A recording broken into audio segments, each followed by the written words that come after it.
Welcome. Thank you very much, Noah, for the humble introduction. Confirm you can hear me okay? Yes, I can hear you. I hope it is to the rest. Amazing. The rest can confirm with the chat function. Friends, I'll just turn on my video briefly so that I can be seen, and during the presentation, I will need to turn that off for bandwidth reasons. Okay, so that is me, friends. My name is Alex Niyonzima. As Noah introduced me, I am the managing director of Dunwell Dry Cleaners. I'm also engaged in other life endeavors. I subscribe to an organization called Rotary. It's a well-known international organization of volunteers, in particular I'm a Rotaractor and a past president at that. So I've been privileged to go through Enterprise Uganda, to have been an alumni of the Empretech workshop. That was last year in 2021. And I must say it was an amazing journey for me.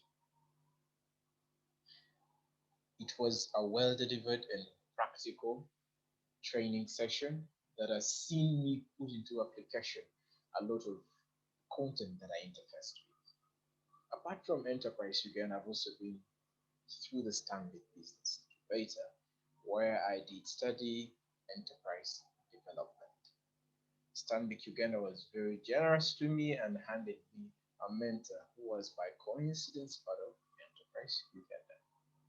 I've been through another organization. Problem. Hello, Alex. Yes, Noah. We lost you just for a few seconds. Okay, so I've had to turn my video off. Is it better? Yeah, just turn your video off. It's now better.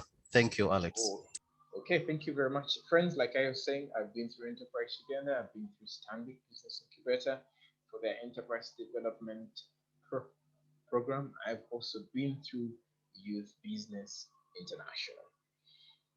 So all these are endeavors, all these are programs that I have undertaken to see to it that I become the entrepreneur that I am today. So, Dunwell Dry Cleaners, the company that I belong to and what I do, commercial laundry and dry cleaning. The story began all the way back in 2016 when I did graduate, and I thought that I should start something of this nature. So I was working in a family business, to be particular.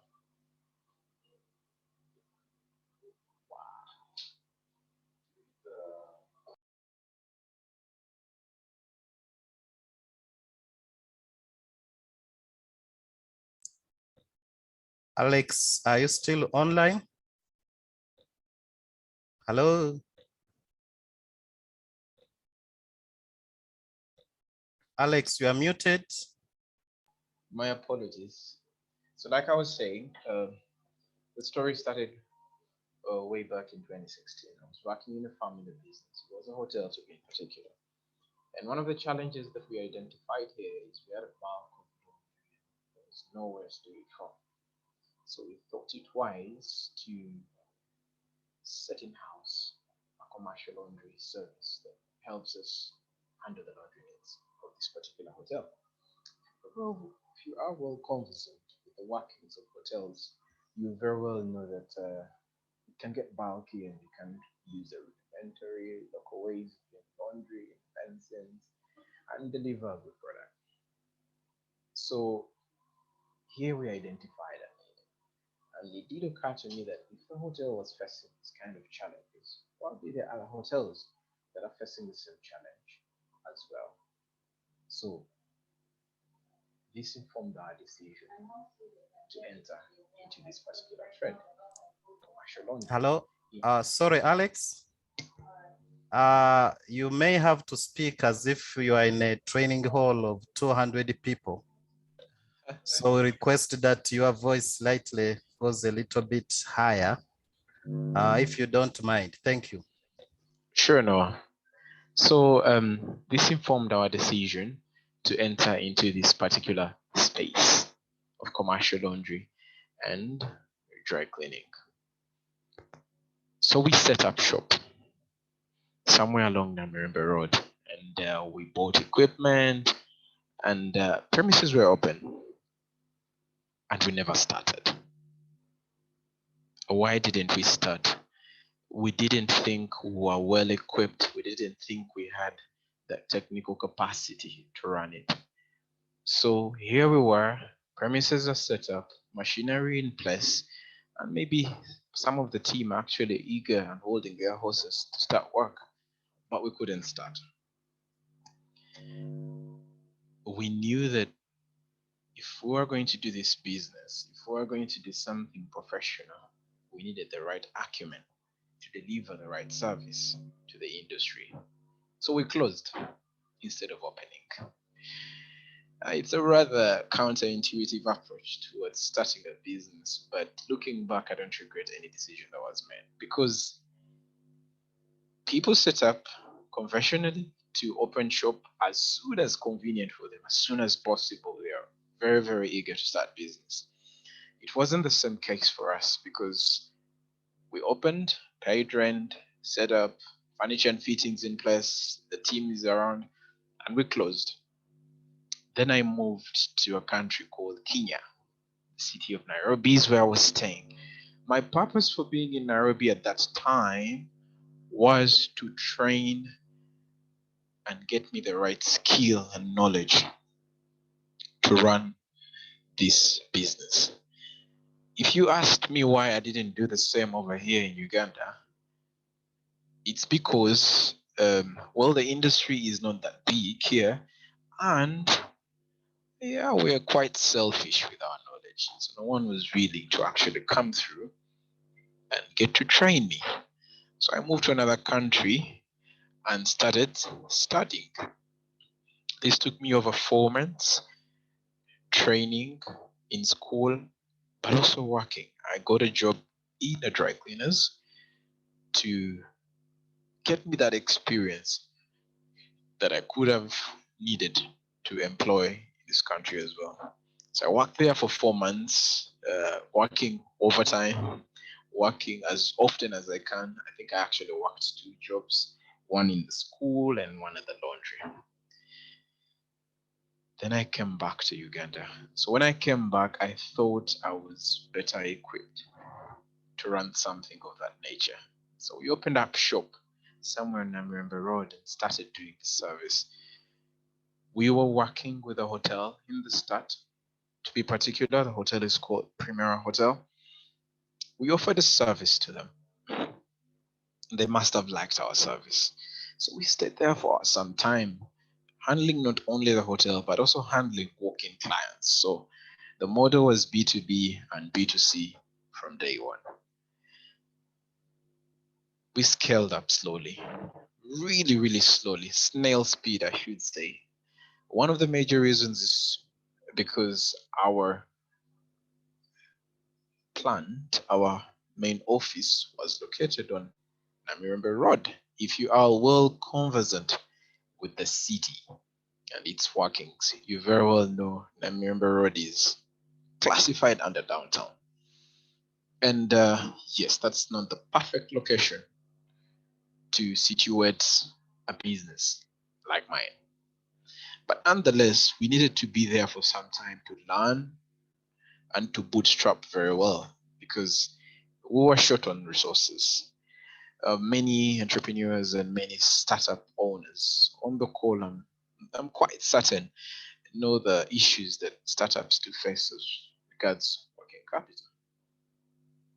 So we needed to be there to work with little rent, work with little utilities, and bootstrap our way into growth, up to a point where we are well situated to locate ourselves in a place that is best suitable for our entity.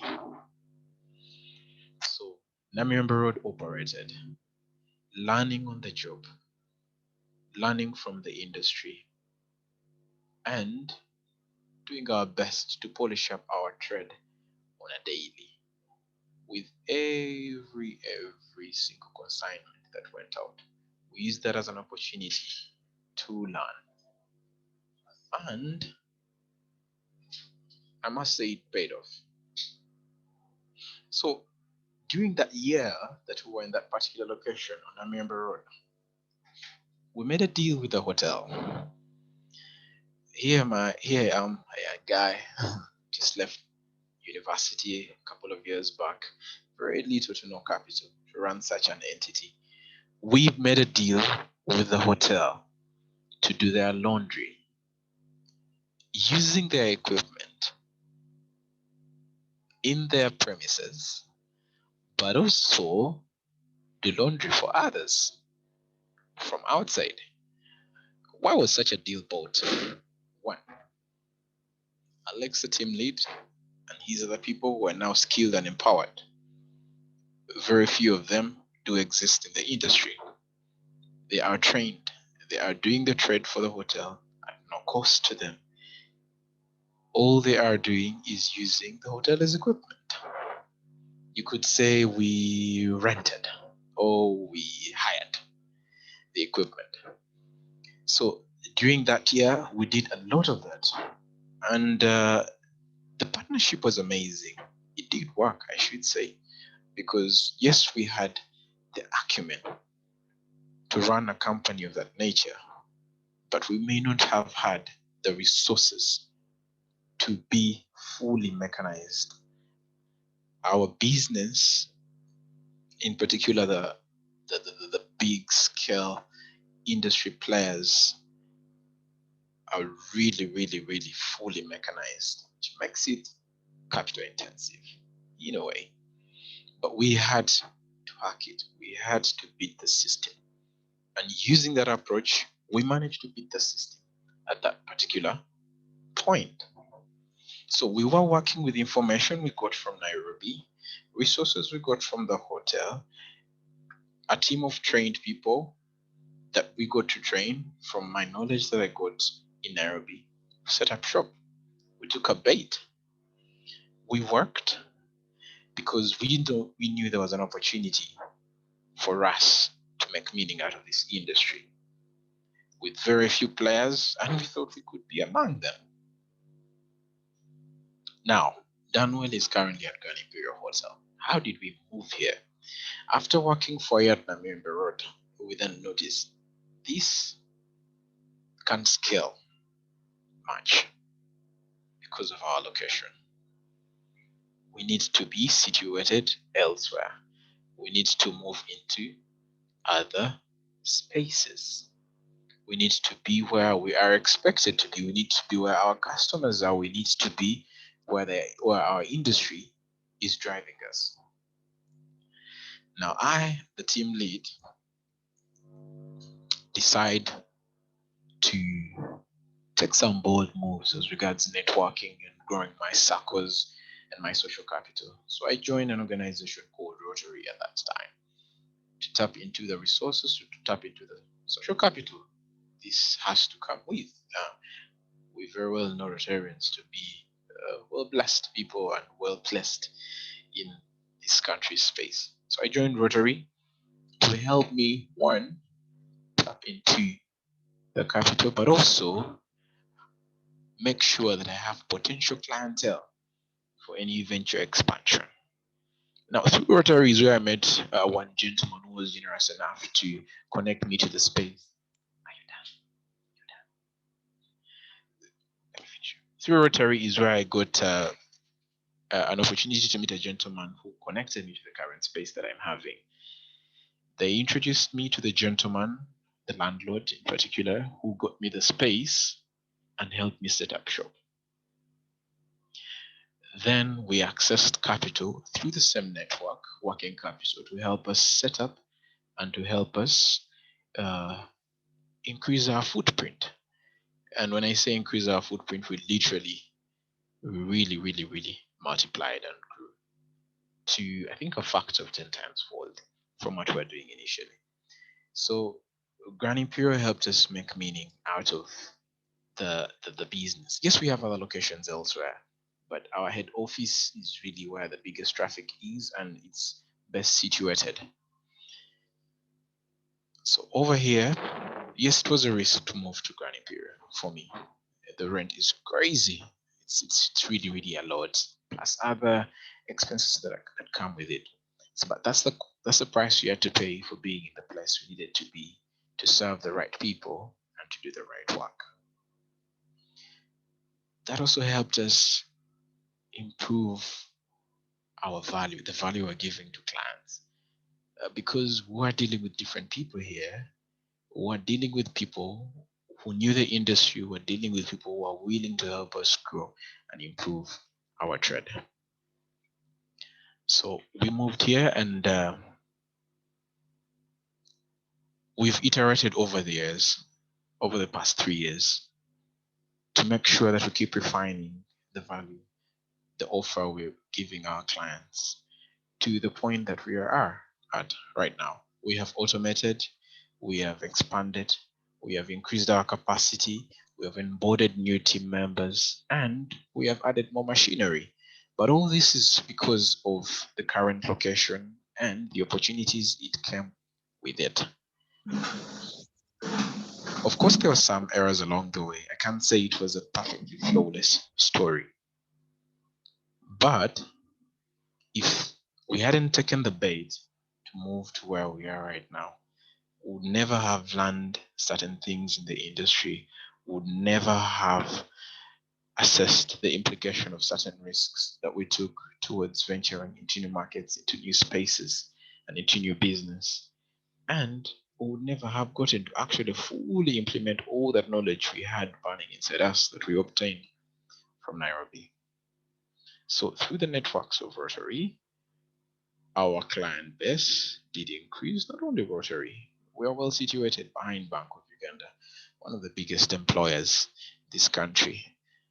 So many of those, of course, get to come in and consider us as their preferable service provider.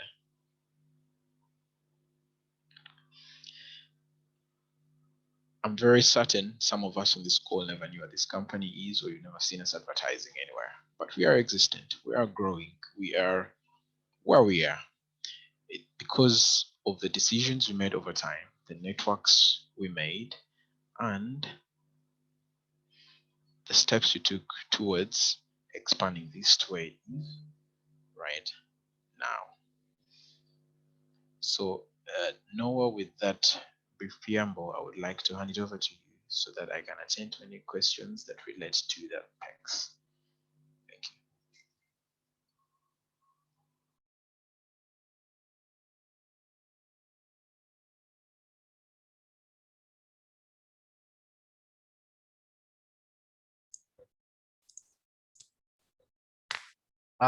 Thank you so much, Alex, for giving us that background, but also sharing with us the journey that you have moved. Just allow me reaffirm some of the statements versus the personal entrepreneurial competences, which is the focus of our discussion. Yes, when you reflect back on the sharing from Alex, we really see that he took calculated risks. He was assessing the situation in the beginning. You remember how they got the machines, but later on couldn't take off. And he also indicated to us that actually they are looking at getting a better place. So reflecting on this particular competence, which I'm going to highlight, I'm going to go competence by competence, but also giving the examples on what Alex did. So let me start with the one of persistence. Alex and his team were able to do something over and over again until when they feel that they are somewhere. Persistence is one of those PECs, the personal entrepreneurial competences that entrepreneurs need. This is what drives them amidst the challenges that they are faced with. So you don't listen to what other people say, but you do what you feel you should do. Persistence requires that you stand up straight and do not give up, even during the hardest times, trying to do something new. Persistence also requires that you must know the point at which you should change your strategy. So you don't just persist forever and ever. You should know at which point do I need to change my strategy? At which point should I look at the alternatives available? But also what keeps you going is the goal that you should have set.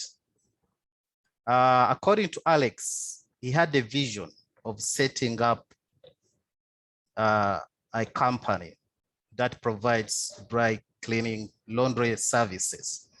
And he just never wanted to look at, he never wanted to, he wanted to provide a service of first class. And we can see that this was also backed up by information seeking, which is one of those PECs that are required or that one needs to apply in business.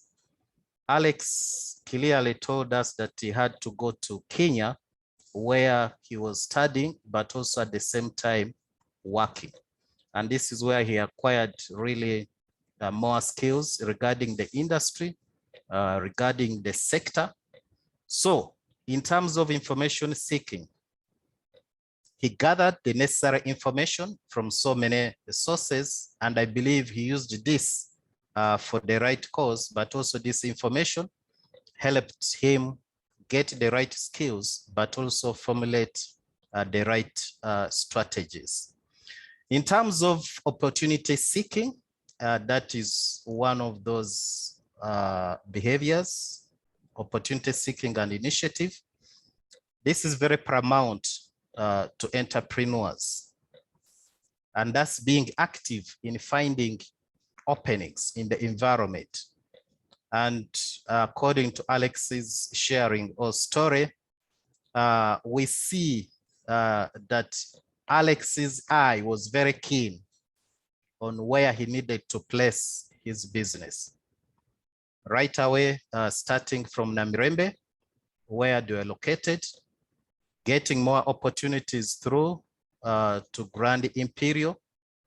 So he practiced the PEC of expanding the business to new areas, but also to new products. And even within this, we see that Alex was able to, through the networks that he created through the Rotary, Alex was able to expand his market, get more outreach, but also he mentioned that the opportunity of getting the capital, the money for expanding the business came through the linkages that were created through the Rotary Club, where he's a member. So I can see also, besides those other PECs that I've mentioned, when we look at demand for quality and efficiency, we see that Alex is so obsessed with providing the best that they can. He told us that when he got the opportunity of linking up with the hotel, where he managed to persuade and convince them to use their own machines, he was there training them, but also that provided equal an opportunity not only to serve the hotel, but also serve the rest of the other clients. So we can see he's obsessed with efficiency and quality. He has also indicated to us that he was looking at the value that he could provide for the different clients. And he has kept refining this over and over.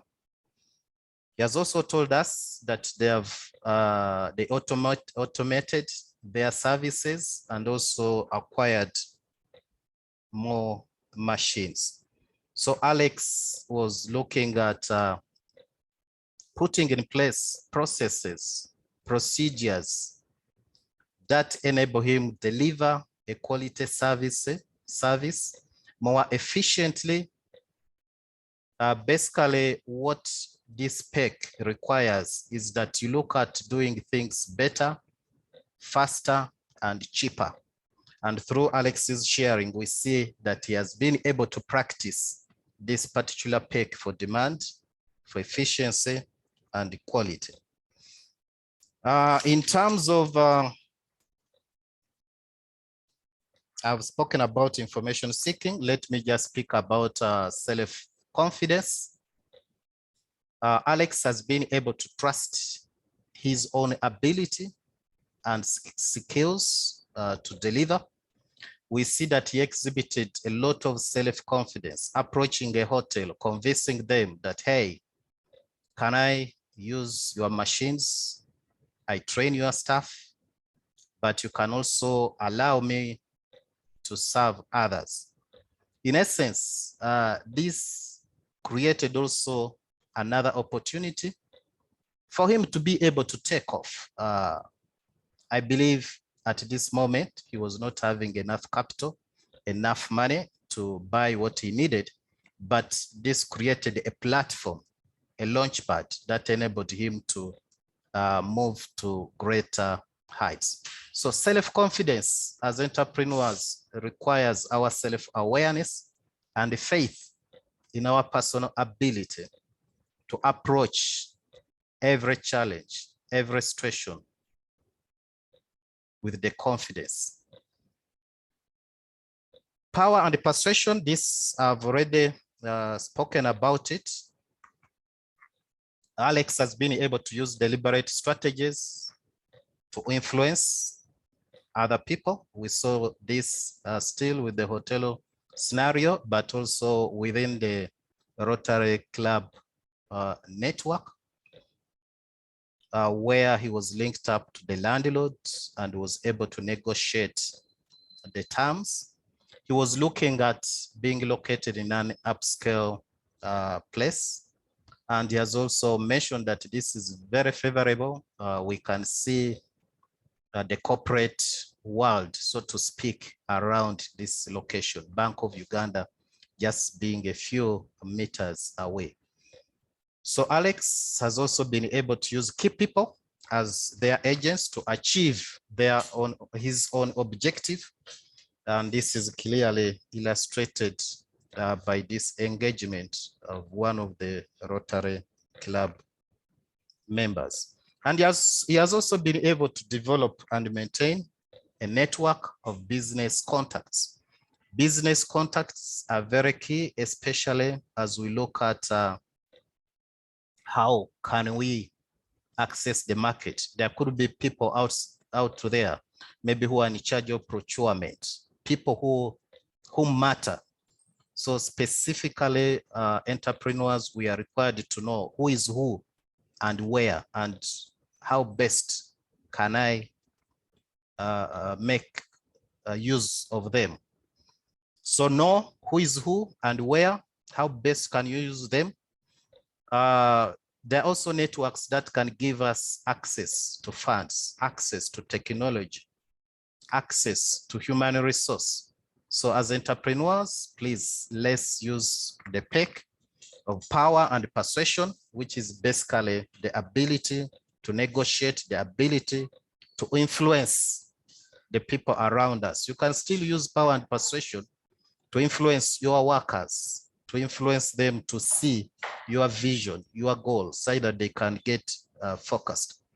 Power and persuasion can also be utilized in building a a winning team within the workforce. So just scanning through, that's what I've been able to gather. And I really appreciate Alex so much. So can we open up the session for a discussion? So members, the session is opened up for a discussion. Alex has been able to share with us his story. I've been able to go through the key personal entrepreneurial competencies I observed as he was sharing the story. So we are now open up.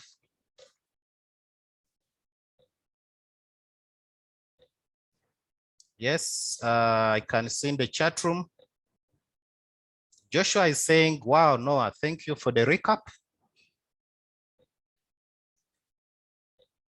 Yes, we are open for discussion. Margaret Nalwoga, unmute and speak. All right, good morning.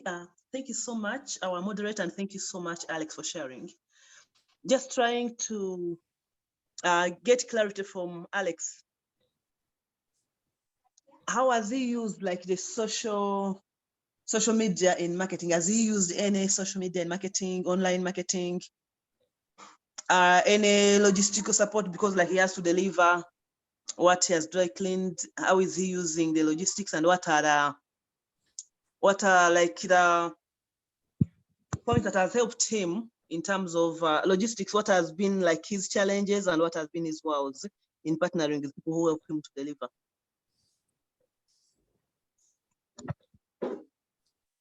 Okay, Alex, can you take note of Margaret's question? I can take like 3, then you can respond to all at a go. Mile? Thank you very much, Noah, and thank you very much, Alex. I want to get some insights on the issue of self-confidence and ability to trust oneself versus ability to delegate and also have collective competences among teams. And also in light of the fact that in networking, there are some people who may be better levers in approaching specific individuals than myself as an entrepreneur.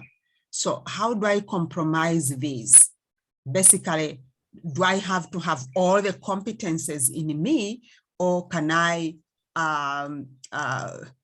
call upon other competences from other people?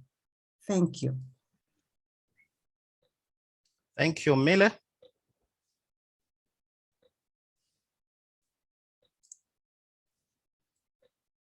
Okay.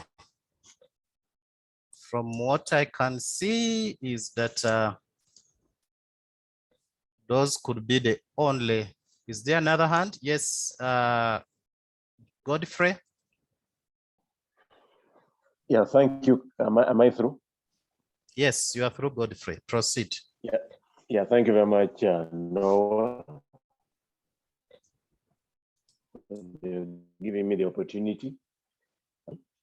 And my question is, for how long was your partnership with that hotel on Namirembe Road? And is that partnership still ongoing, or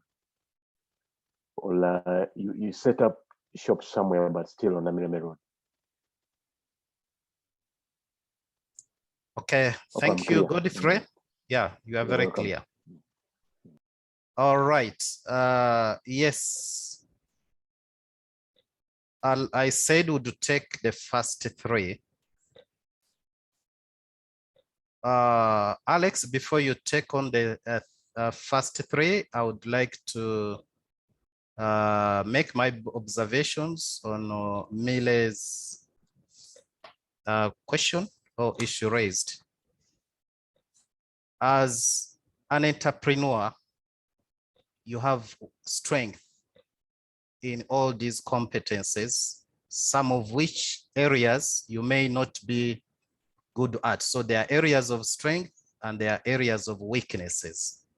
The best thing that you can do is to recognize how your strength in respect to these competencies, and also recognize the team around you who is good at what, such that you can see how you complement each other.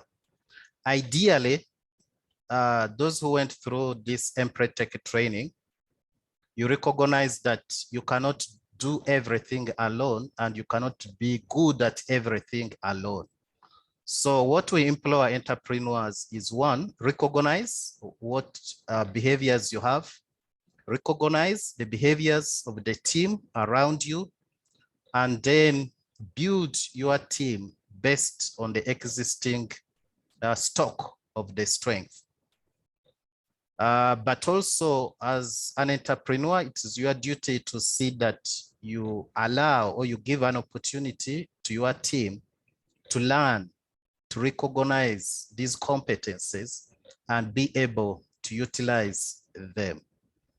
But from the other practical point of view, in case Alex also you have anything to comment about what Mile said, you are most welcome.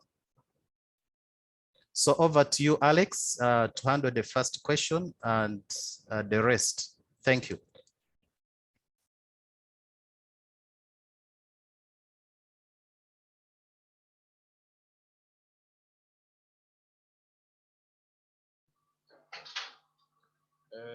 Confirm you can hear me okay, Noah?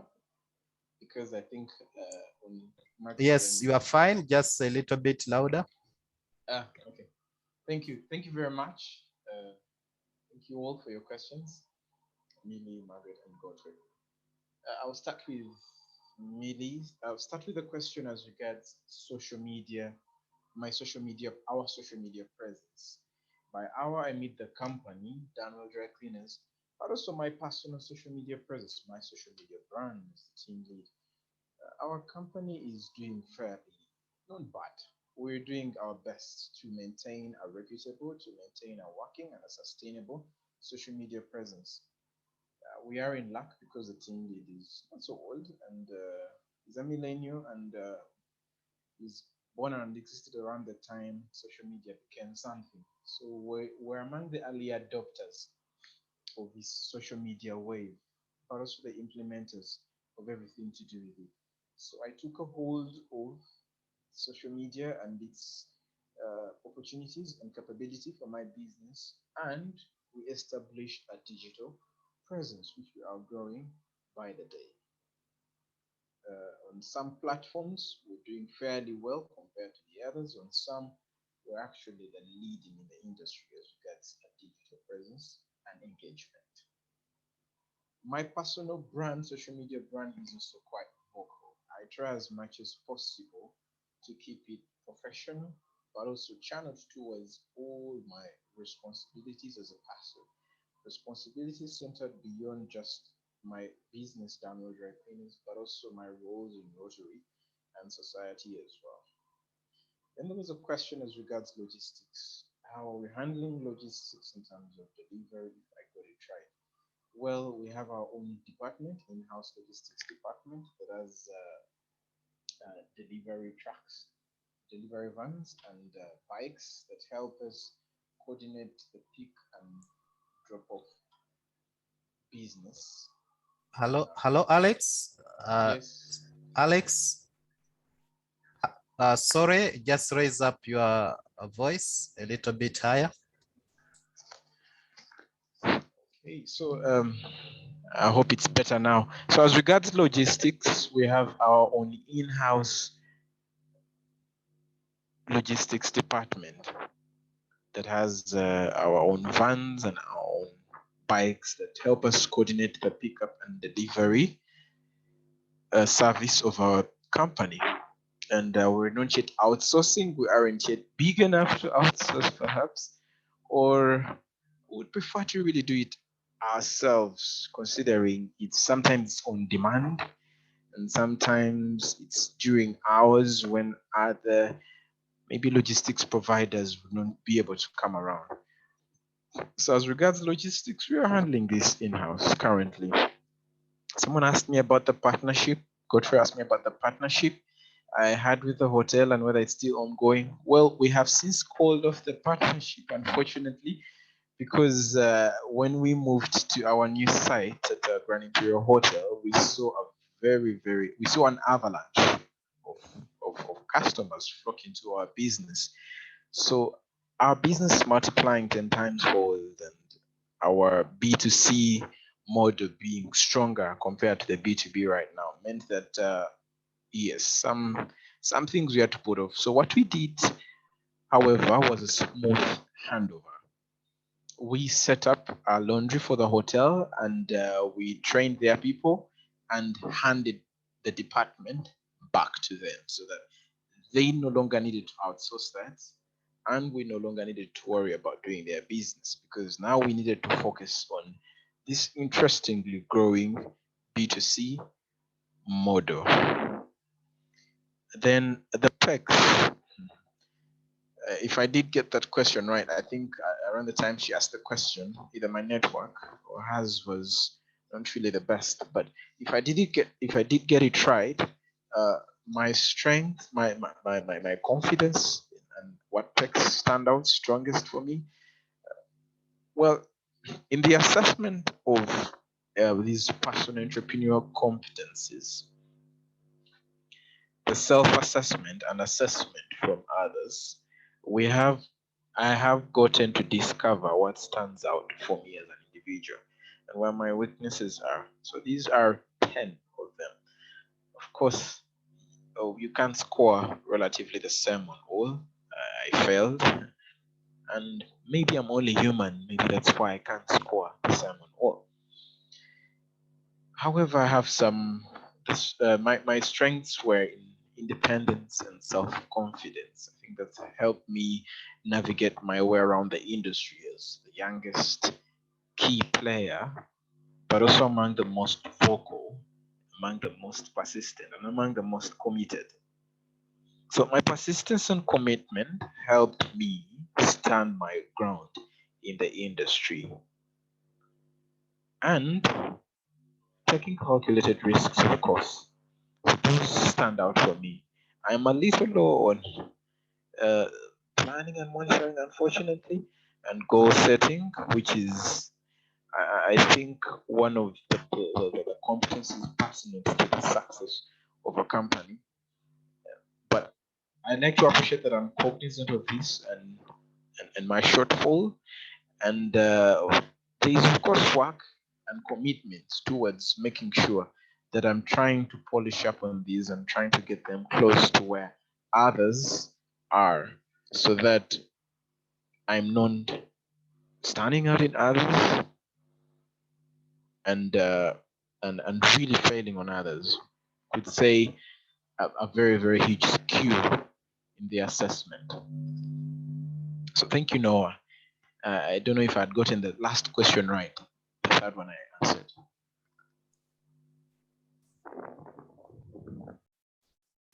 Okay, thank you so much, Alex. Yes, Mile asked in the chat. Let's see what is happening here. Yes, Mile asked, when is the next Empretech intake? I need to join. She missed the intake of around 2020, just before the lockdown. I've just posted in the chat that our next intake is June. We do this on a quarterly basis. So we are already planning for June, and the training will be during the week of 20th to 26th of June 2022. So we have already opened for the applications, and we can share the application form via email. So I'll be letting Derek, our ICT person, to share with you the email, the application form, such that those who have not yet attended the Empretech can fill in and we start processing. We require 3 months to arrange for this training because we receive the applications, we process them, we screen the applicants, and we work on a lot of logistics that are required for this particular training. So the process is already underway. Feel free, those who haven't yet, but even the pre-takers who are on board, and if you have colleagues, friends whom you can refer to, that will be great. Usually we take on very small numbers because of the practical approach of the training. Those who have gone through it will bear me witness. We usually don't go above 30 participants for this MPretech course. Then there is, in the chat, we have Kaduyu has said good enough. Then Margaret is asking, how are you handling social corporate responsibility and the environment given that the business impacts on this? I'll answer this from our perspective as Enterprise Uganda, but I'll also give the opportunity to Alex, just in case you have anything to say, especially for your enterprise, how you're handling the social corporate responsibility and the environment. So from the perspective of Enterprise Uganda as a BDS service provider, we have developed a specific training solution that encompasses what we call the triple bottom line. And this includes the social aspects, the economic aspects, and also the environmental aspects. So we are looking at the planet, the people, and the profit. So in case you want to know more about this, you can contact me. So Alex, just prepare to see how are you handling this specific aspect as I sum up the next chart. This one from Mawanda Rogers says, I need to attend the next training. Please avail me with the necessary information. So Mawanda, please put my email in the chat. Get in touch with me. We can discuss this further. I can share with you a brief on the MPretech training, a profile of the ETW, and also the requirements, which I thought I would speak on at the end of this session. Otherwise, Godfrey is saying, Noah, is it possible to give us the list of the PECs? Yes, it is possible. But what is key or important is that when you attend the MPretech training, you are exposed to experiments and exercises that allow you recognize these behaviors in you. You do a lot of self-assessment. You go through exercises, you go through experiments that help you recognize the PECs, but also start practicing them deliberately, such that whatever you do repeatedly becomes part of you, part of your habit, part of your behavior. So just looking at the list is not good enough. What is important is for you to get immersed in the MPretech, and trust me, the MPretechers who are here will let you know that the person who gets there in day one is not the same person who gets out on day 6. So it's a 6-day intensive training that you need to go through for you to appreciate. Otherwise, I can share them. Margaret Naloga says, during COVID lockdowns, how did he manage? Alex, prepare for this alongside the other one. How did you manage during the lockdown? I imagine his business must have been down. Has he thought of diversification after COVID? Okay, so those are the 2 issues at hand. Please, Alex, address them. Thank you. Thank you very much. No, I'll start with the last question from Margaret. Well, Margaret, I was fortunate. I was lucky to be among the businesses considered essential. So during the lockdown, we were operational, and this is our niche. Our niche is civil servants and bankers, and people who work around uptown, I should say, as they call it. And now many of these, like people in Bank of Uganda, from Parliament, from the ministries around and banks, were working. Yes, some were working from home, some were doing hybrid models of work, but we were fortunate enough to have majority of our clients still with us because we were essential. So I think that can answer the question of how we managed to handle the lockdown. Then, as regards diversification after COVID, yes, we are working on something. We are actually working on innovating a certain one of the segments of our company. Unfortunately, I can't yet share that in chat because it's still confidential, and I may preempt my competitors who could be on the call or anyone who would really want to take this from me. But yes, we are actually working on automating some of our processes, but also innovations that are going to hit the market this very year. So then the second question as regards corporate social responsibility, CSR is pretty much easy for me considering I'm already a Rotarian, me the team lead. So our company from time to time is involved in activities that are geared towards giving back to the community because there is little preaching to do for me since I already subscribe.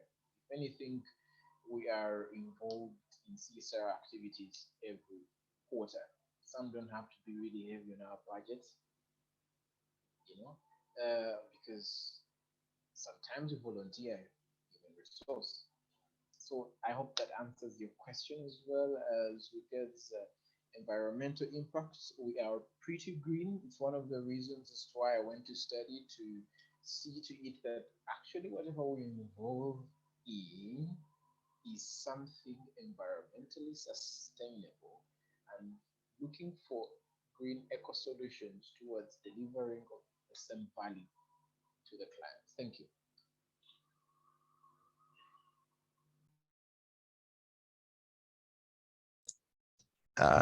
Thank you so much, Alex. Do we have any question?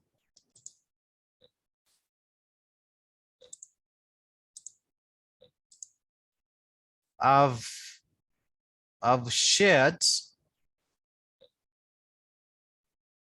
just shared the summary of the PECs. Can we see them on the chat?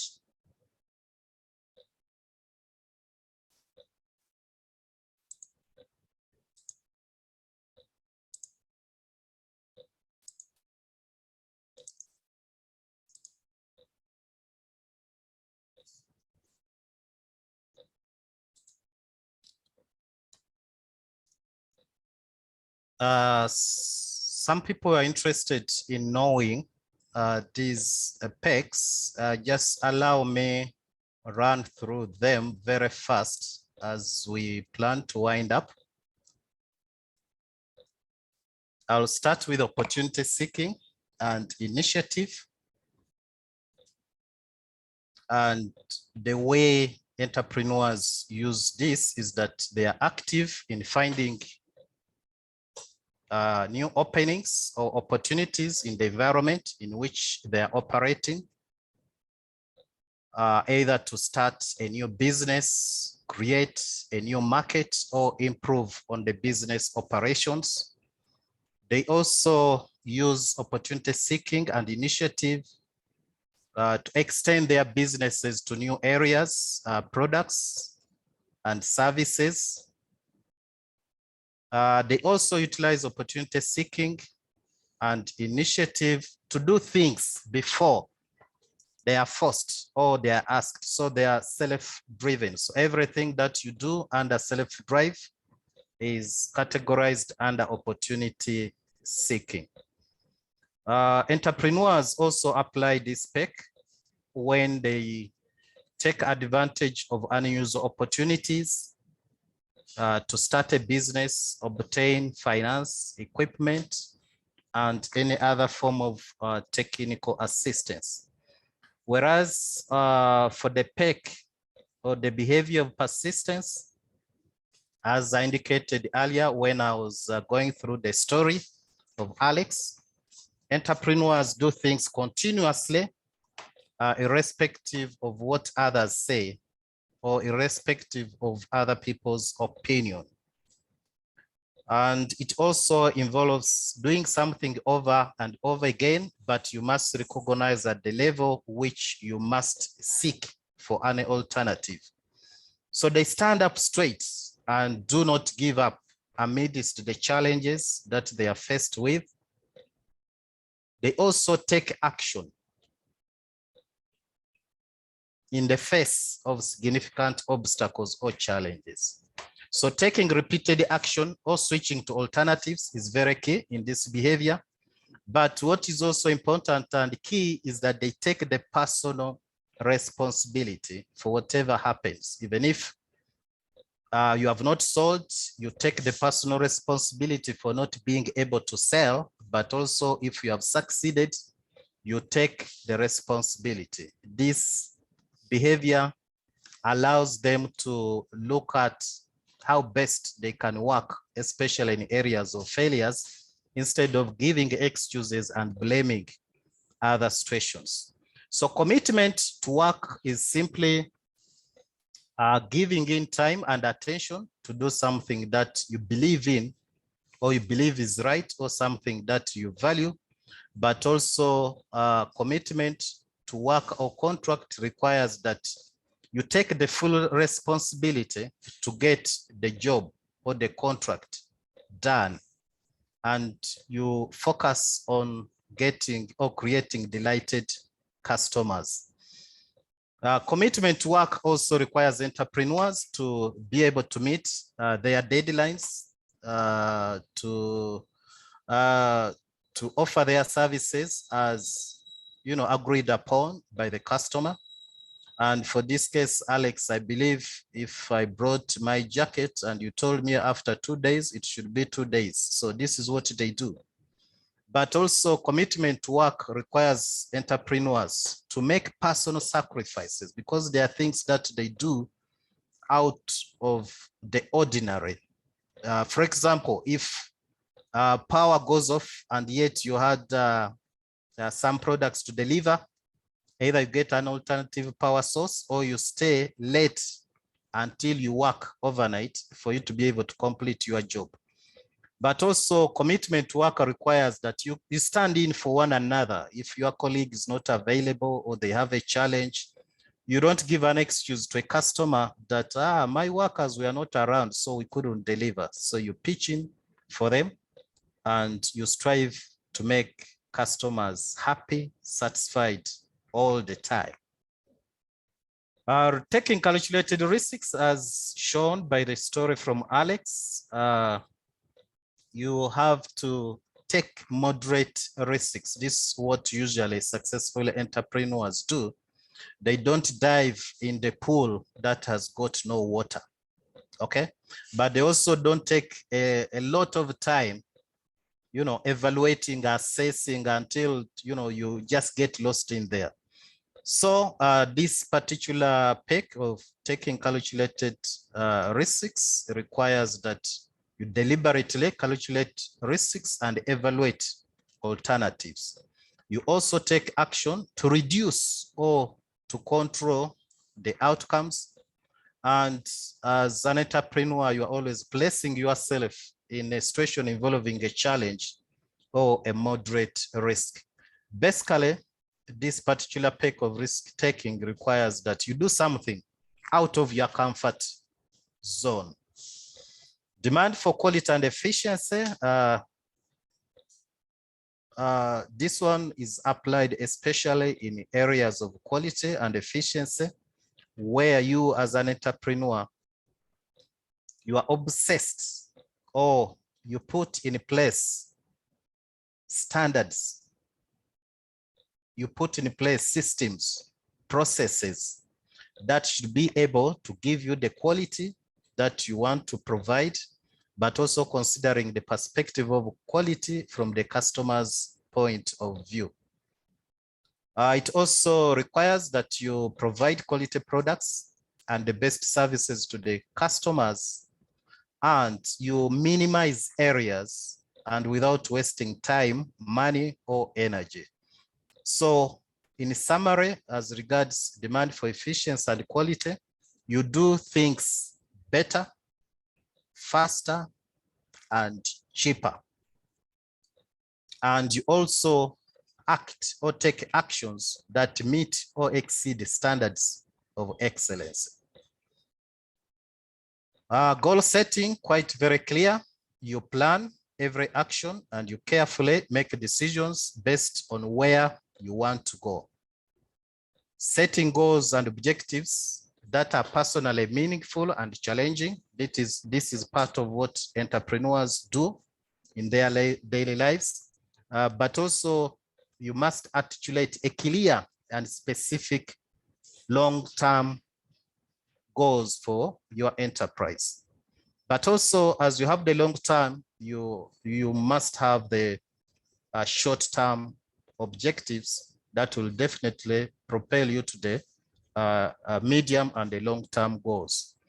Information seeking, very key, as we saw from the story of Alex, gathering information relevant to your enterprise, information about the product, information about the customer, information about the technology, information about the competition, information about the government requirements, legislation, and other standards that you have to meet, information about your location. All this is very key for an entrepreneur. So information seeking, including getting responses, getting feedback within and also from the outside is very critical as a behavior of an entrepreneur. So entrepreneurs, personally, they get involved, they seek for the information, but they also undertake research on how to provide the service or the product. And they also consult people who are more knowledgeable, people who are experts in the area, in the sector, people who can provide the technical advice. So they are always consulting, they are always inquiring, they are always getting information. Whatever information they get, they sieve through it and make the best use of it. And then systematic planning and monitoring, very key for an entrepreneur. Definitely plans, including the business plan and planning for all the other aspects is very key. But what is important is that entrepreneurs look at the bigger tasks and they're able to break these into smaller tasks that can be done. So they break them down, then they handle a piece at a time that enables them to achieve the larger tasks. But entrepreneurs are also mindful that plans are not static, so they always revise them, they get feedback, and then make the necessary performance improvements based on the changing circumstances. And still under this PEC of systematic planning, entrepreneurs keep records and use them for decision making. So these records will help them appreciate where is the money coming from, where is the money going, and where is the money now. And these are very key questions that entrepreneurs must ask themselves and get answers. And this includes them, it includes knowing better the cash flows, knowing better the expenses, knowing the revenue streams, knowing the impact the cash flows has on their enterprises, but also being mindful of their asset bases. Power and persuasion, we saw this very clearly as exhibited by Alex, using deliberate strategies to influence or persuade others, just like he did with that hotel around Namirembe. Using key people as agents to accomplish your objective. Entrepreneurs use this so often, they know who is who and where, but also they develop and maintain a network, business contacts, And they keep updating this such that they utilize them or this network to their advantage. Self-confidence, very key PEC for the entrepreneur. In fact, this is one of the most important. And I want us to know that no PEC can be used in isolation of the others. It's always a combination. Okay.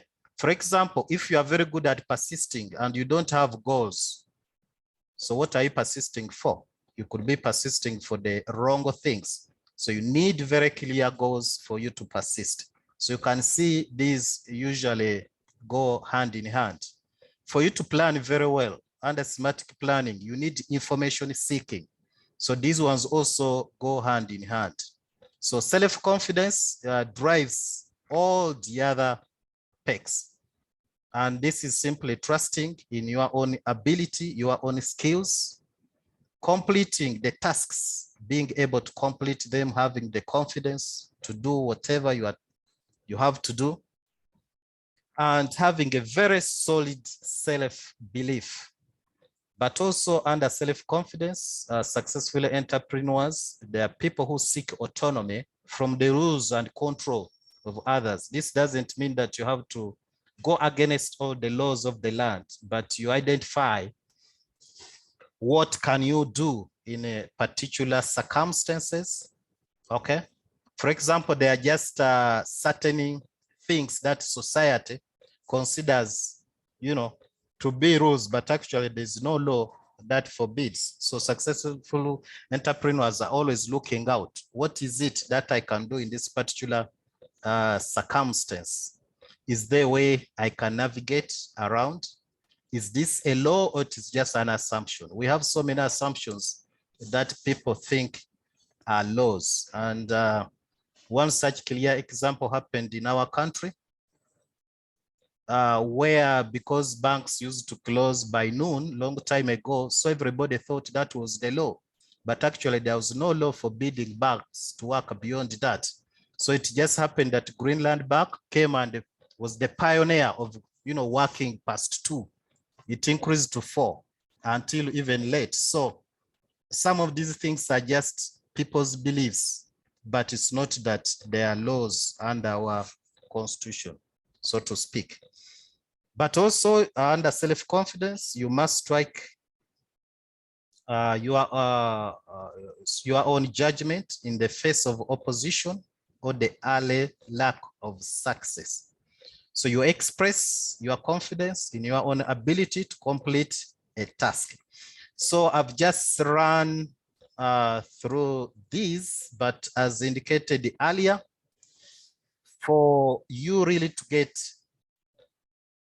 the best benefit out of this, you have to go through the empretech, where you are subjected to our laboratory, our entrepreneurship laboratory, which is called the ETW, where really you'll find out who you are, where really you'll find out your weak points, and where really you'll start making deliberate action to utilize these PECs to achieve business growth. So PECs among entrepreneurs play a critical role in achieving excellence performance to ensure continuous growth and success of the business. This explains the fact that the ETW approaches entrepreneurship from the psychological point of view. That's why it focuses on the entrepreneur. It focuses on the mindset. It focuses on the attitude of the entrepreneur as the first intervention before you look at other business management skills like financial management and marketing.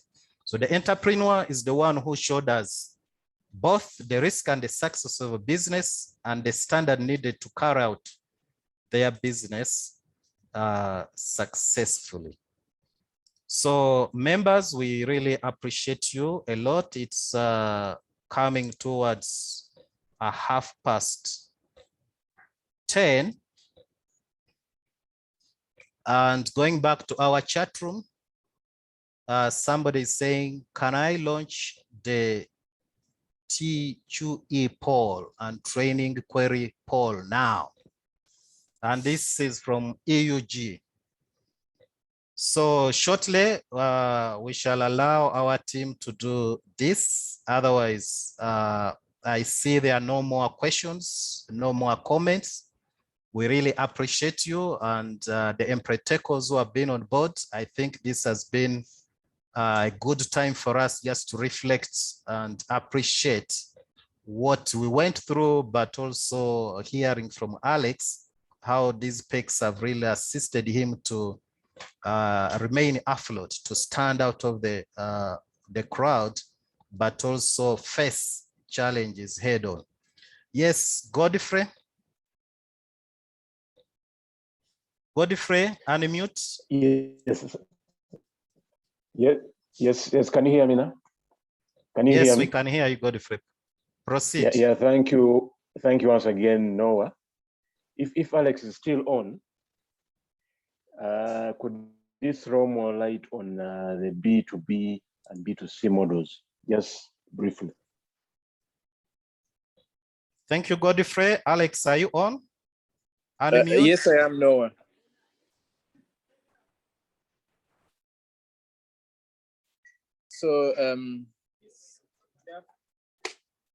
So, confirm you can hear me, okay? You are loud and clear. Perfect. So the B2B, ours is a commercial laundry and dry cleaning service. And you very well know there are hotels, there are hospitals, there are saloons, there are restaurants that use laundry, different formats, towels, bed sheets, hand towels, bath mats, bathrobes, napkins, tablecloths, etc. So many a times you find that these people don't actually do this laundry in-house. One, for standard reasons, for quality reasons as well, but also because the bulk of the laundry can be too much. So they outsource this to us. So that is where B2B comes in. Hotels, currently we have hotels with us. We have a salon, we have restaurants, we have some hospitals as well. And we also have corporate clients, who just send in their staff's uniforms and then we bill them at the end of the month. That's the B2B side of the model.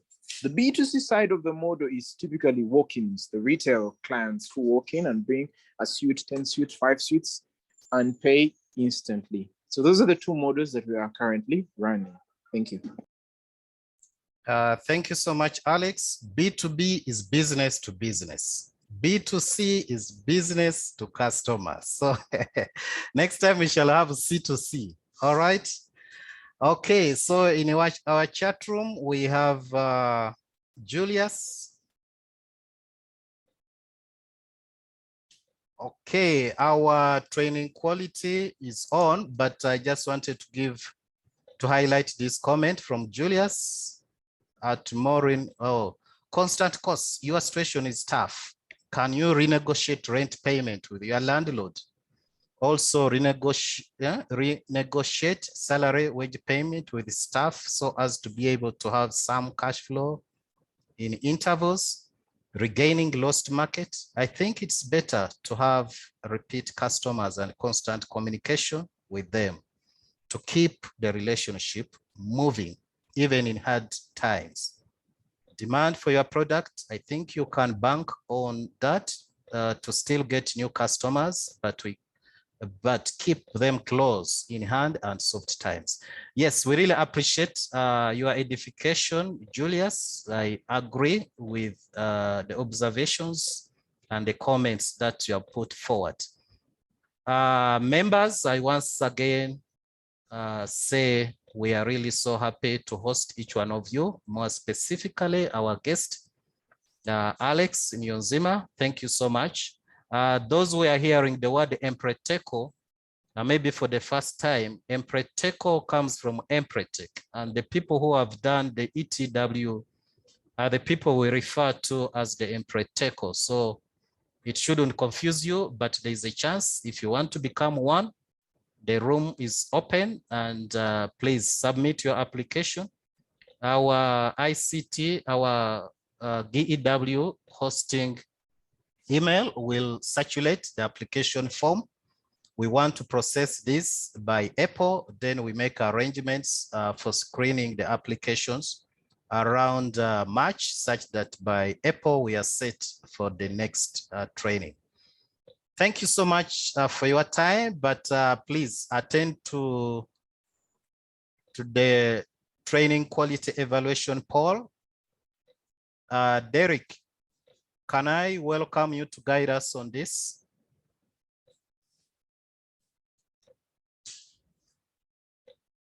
Derek, is it online? Do you have a link?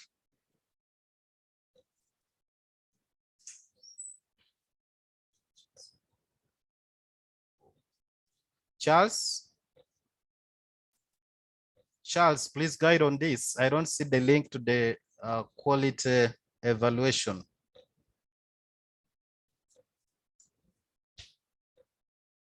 Okay, fine. Otherwise, we appreciate each one of you. I think we are, yes, it's online.